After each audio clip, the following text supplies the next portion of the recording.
Well, hello and welcome, welcome, welcome from all corners of our country. I have some very, very special guests here. Oh, my goodness. With me now, I have Representative T.W. Shannon, Oklahoma, the great state of Oklahoma, who brought well wishes for me.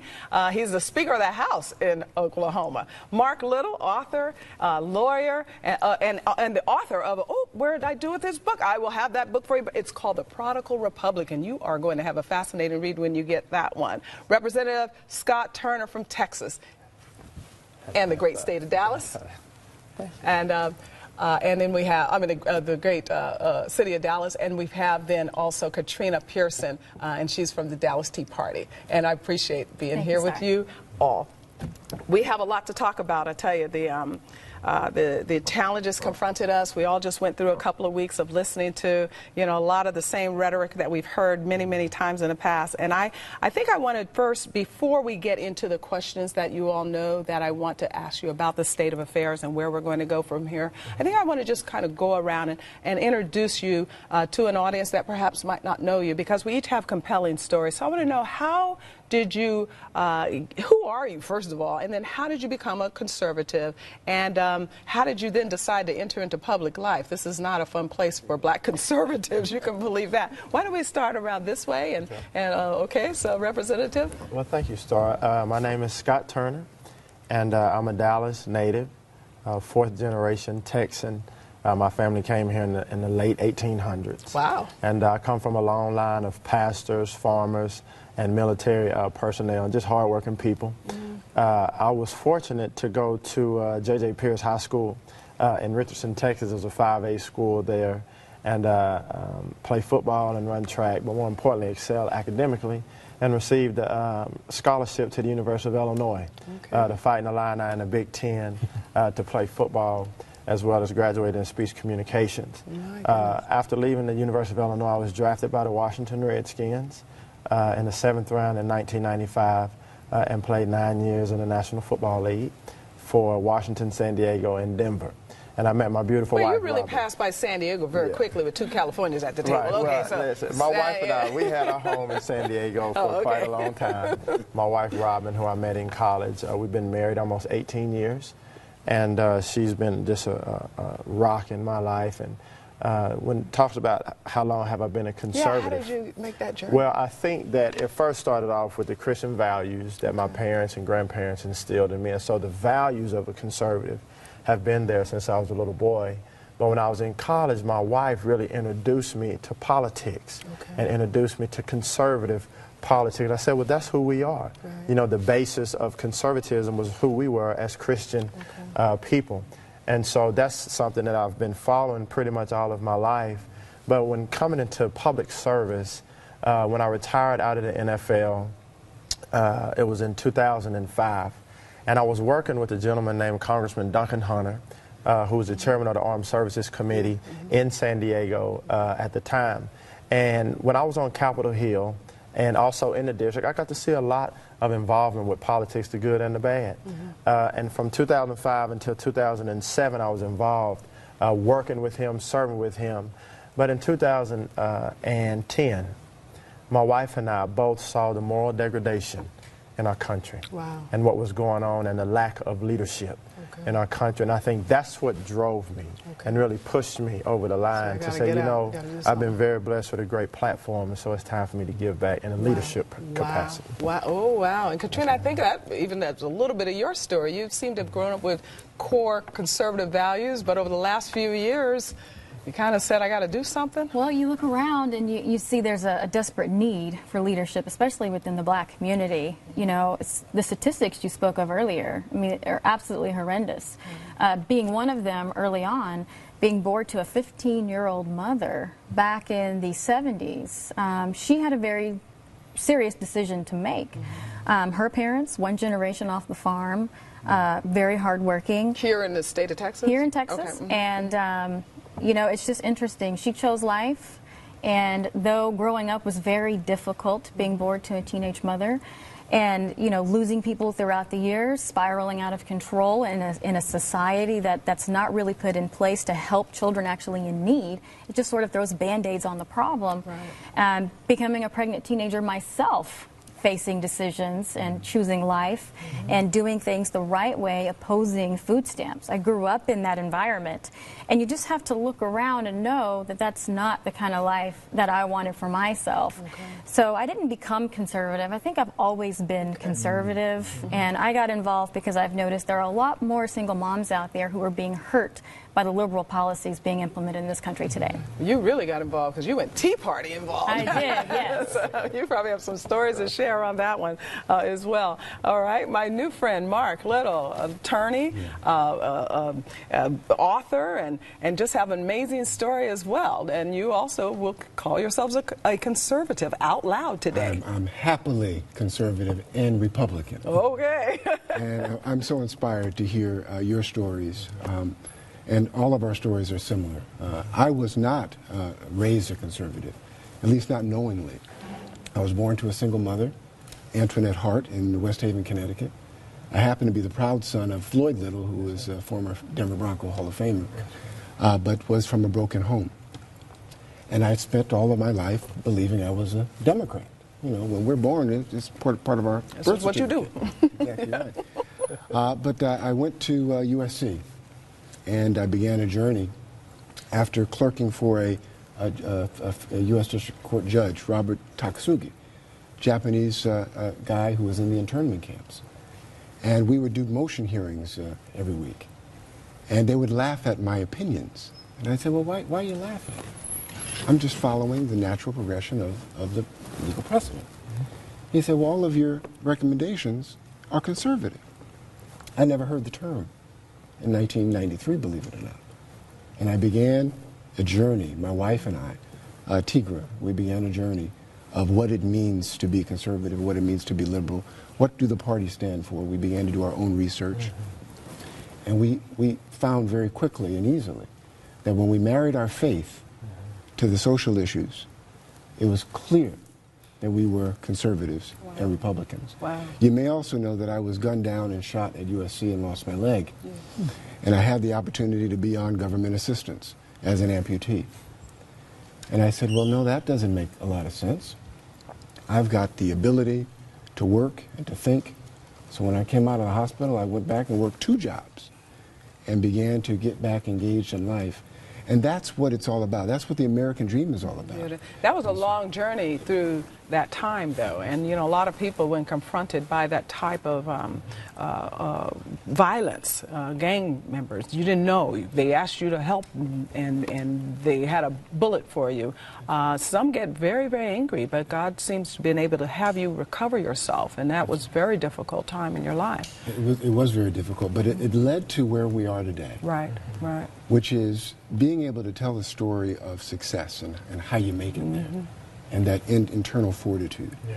And so I wrote the book that you referred to called The Prodigal Republican, Faith in Politics. Yes. Because when John McCain began to run, I wanted to go beyond just voting, taking my Constitution into the ballot box. I wanted to write checks, and I wanted to get involved. Wow. And as I did that, I began to talk to people about what I was doing, and I realized that very few people understood the history between the Republican Party and blacks. That's right, yeah. And so I said, there's a story to be told. And that's how the book was born, and that's how the public life, for what it is, was born. It's beginning to open up for you. Well, TW, it's open for you because not only as a very young man and a very bright man and a very good-looking man. Oh, don't tell your wife I said that, though, okay? Oh, I forgot on national TV.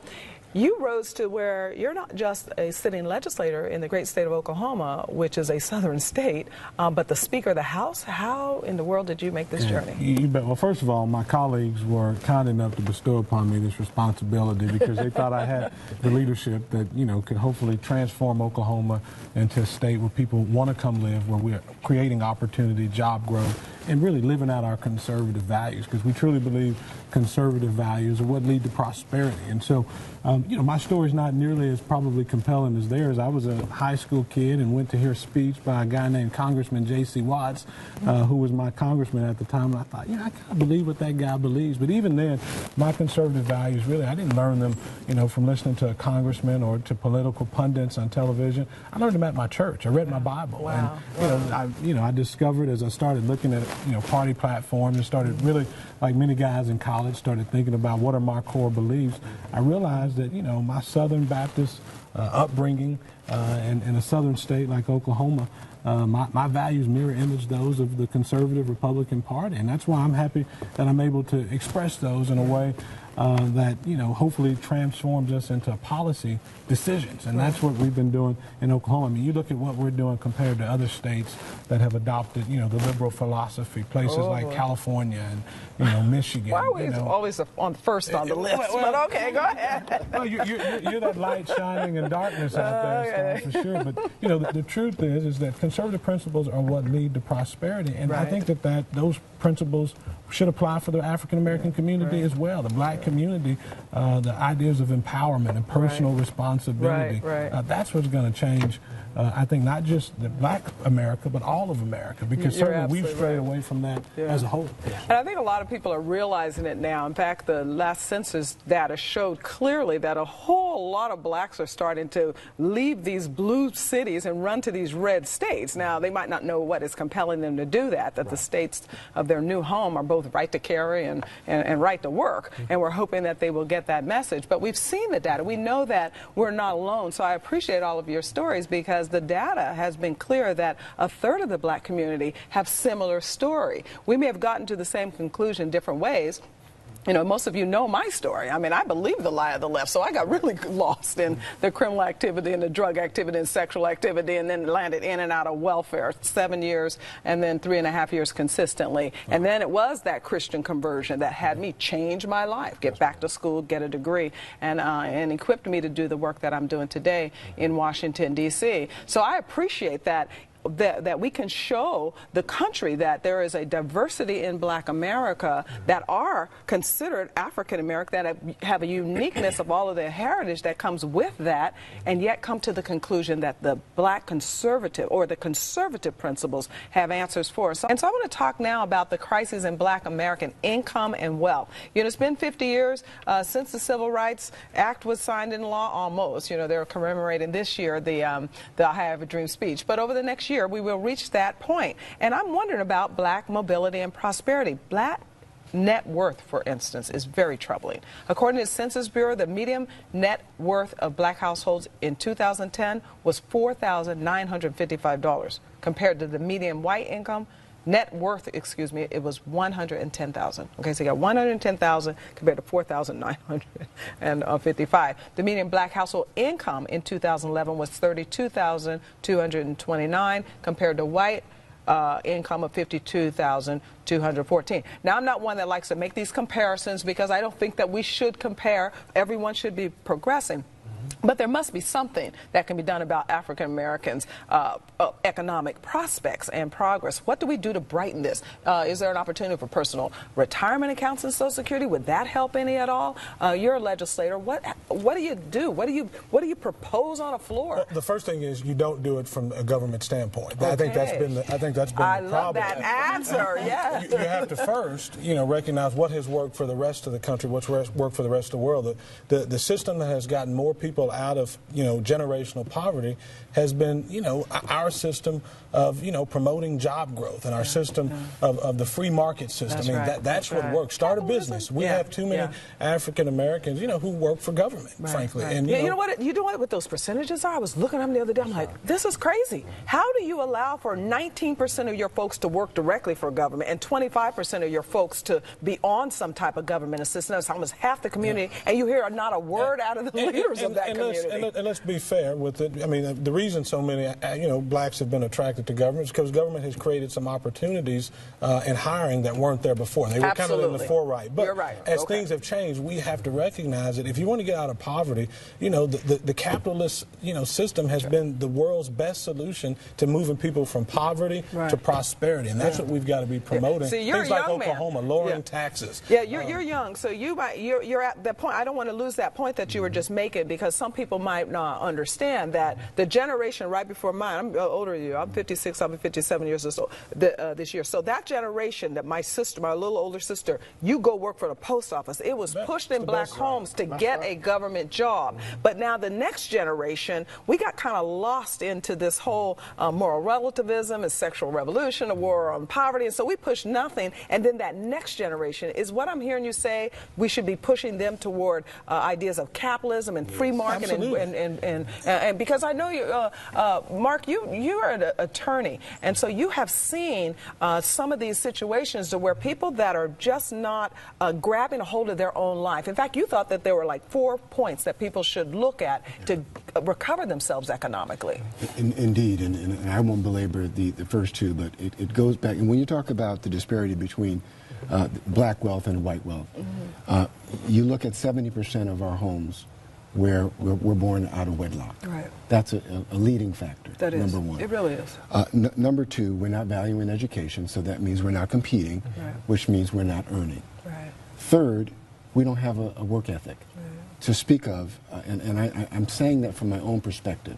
It's a generalization. Obviously, there's plenty of us who work hard and are very smart and talented. But we value what we are by what we do. And we're now in a time where black unemployment is twice the national average. Teenage unemployment is over 35%. And so we're now having a self-esteem issue because we're not producing, we're not creating. So you're tying self-esteem to production, to working, to putting your hands to something and creating. Absolutely. Well, and self-esteem is also tied to education. And to the speaker's point, when you look at, let's just use affirmative action as an example. The average black American has to be intellectually competitive in order for affirmative action to work for universities. So we're seeing it being completely ineffective now, with the salaries of black Americans being decreased $2,000 from the time it was implemented when you include inflation and population. So I think what we have to do as a nation is to go back and look at the laws that were put in place by government and either get those out, reform them in some way, because that's the crutch that's holding you seem like you're having a point over here that you're holding on to. I agree totally with what everyone said. And, you know, this generation, too, is, you know, it's the generation of get rich quick, the easy money, the quick money. You know, everybody wants to be a professional athlete, you know, or a rapper or a superstar of some sort. And I'm not saying you can't have those type of aspirations, but we don't promote hard work. We promote security. Go to the government, it's a secure job. You can work there long enough, get your retirement, you know, just kind of stay in your place. But we're not a people or a community of risk takers. Right. Well, but then that takes leadership to do that. And I think it goes back to your point, Mark, because then it comes right back down to family, because the first leader is in the home. The first leader is the dad, who is an example to the family to get up and put his hands to do something. And so I'm wondering now, again, can we reverse this trend? It's not enough to say, well, you know, who is going to be out there to say, hey, you guys take some risks, without first and foremost working on this home problem. We in Oklahoma, you know, I led the movement to roll back affirmative action in Oklahoma. We did that 2 years ago. And you would have heard the wailing and gnashing of teeth. Ooh, and I mean, you would have thought the sky was falling. But you know what I told people was this: I don't want my kids. I have an 8-year-old daughter and a 4-year-old son. I don't want them growing up with the stigma and the belief that they need a special criteria in order to compete. They can compete with him. They've got a great mother. They've got a great father, a great community. They don't need that. And so we did it. And you would then we did voter ID. We rolled back. We implemented voter ID laws in Oklahoma last year.